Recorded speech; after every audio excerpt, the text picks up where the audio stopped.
What's up with y'all? How you doing? Good. Good. Y'all okay? All right. We're the bad kind from New Orleans, Louisiana, and it's great. This is our second night here. We got one more night. We're here tomorrow. It's very rare that we get 3 days in the same spot. As a matter of fact, in 20 some odd years of touring, I don't think it's ever happened. Maybe once. It used to happen all the time. I bet, Jack, did you ever do the Holiday Inn circuit? Oh, the Holiday Inn and the Red Lion. My man. Yes. You get like a week. We get like a month. A month, right. They brought road cases. They had road cases for their clothes, right? I have to bring suitcases. I've heard all the stories. Their stories are amazing. You guys did lots of drugs. Like Lots of drugs were done. That's good. Yeah. We're gonna do another one off of my CD that I did with Joe Crown. If you don't know who Joe Crown is, he's a famous New Orleans piano player that was backed up. He was Gatemouth Brown's band leader for 14 years. And then he worked right up until last year when Walter Wolfman passed. He backed up Walter Wolfman Washington. And I was fortunate enough to play the last couple of years with Wolf. And it was a beautiful, beautiful thing.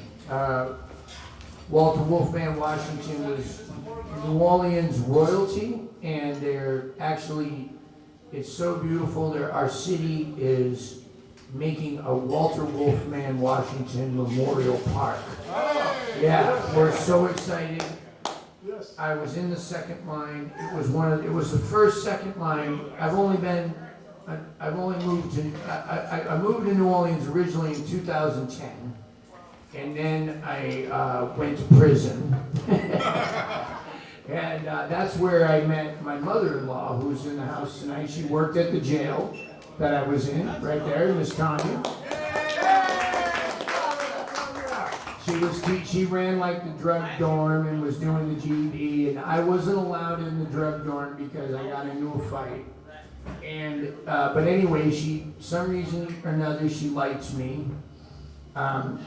I think because meth wasn't my drug of choice, right? I think that was the main reason we got along.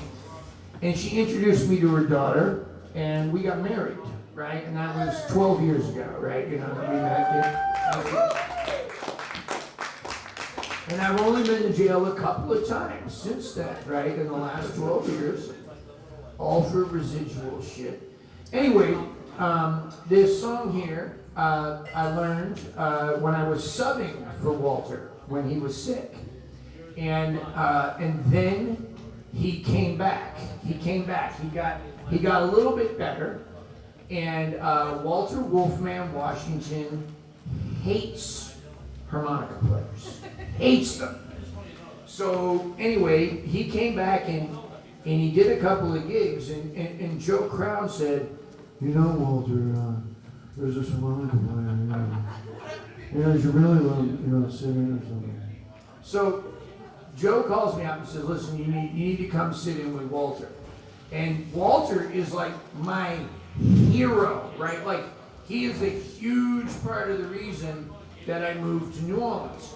So you gotta think, right? I didn't want him to hate me, right? Like, I'd rather not play with him and be cool than ruin everything and have Walter Wolfman Washington hate me. So I get to the gig, and there he is, and he's in a bad mood. Grumpy, and he sees my big giant amp, and if you've been here tonight, you know I'm too loud.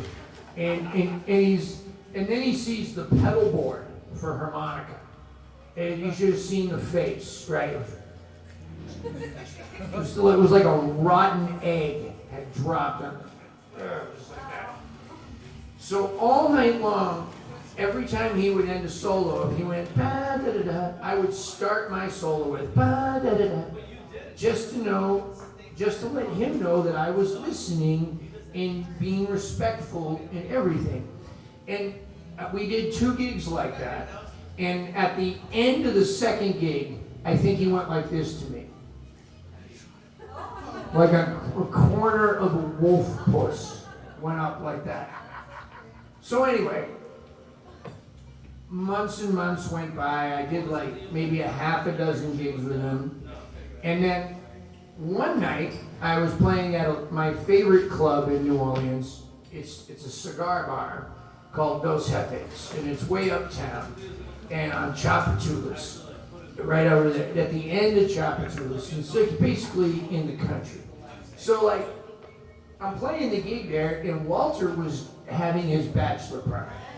And he came in, and you gotta remember, he's royalty, and he has an entourage in New Orleans, a group of people that just travel with him when they go out and party. And he came in, and I was playing, and I was doing one of his numbers, or not, it's not his number, but a number that he does. And I see him looking at me, and he's like this. And then he's like talking to his friends, like, look at that guy. And I know he's taking me for the first time ever, right? So we quit. And one of the guys, Christian Duquet, Baby Wolf, they called him, Baby Wolf. He's the new Baby Wolf. There was a Kapori Baby Wolf who was one of Walter's, but this is a new Baby Wolf. This is Baby Wolf. Baby Wolf came over to me and said, listen, Walter wants to talk to you. So I said, cool, right? So I walk over there, and he's like, motherfucker, where you been? And I'm like, Wolf, it's nice to meet you. I've been watching you since '95. You're my favorite artist. I love everything about you. And he's like, man, you bad on that thing. He's like, man, where you been? And Joe Crown's like, Walter, he's played like 12 games with you.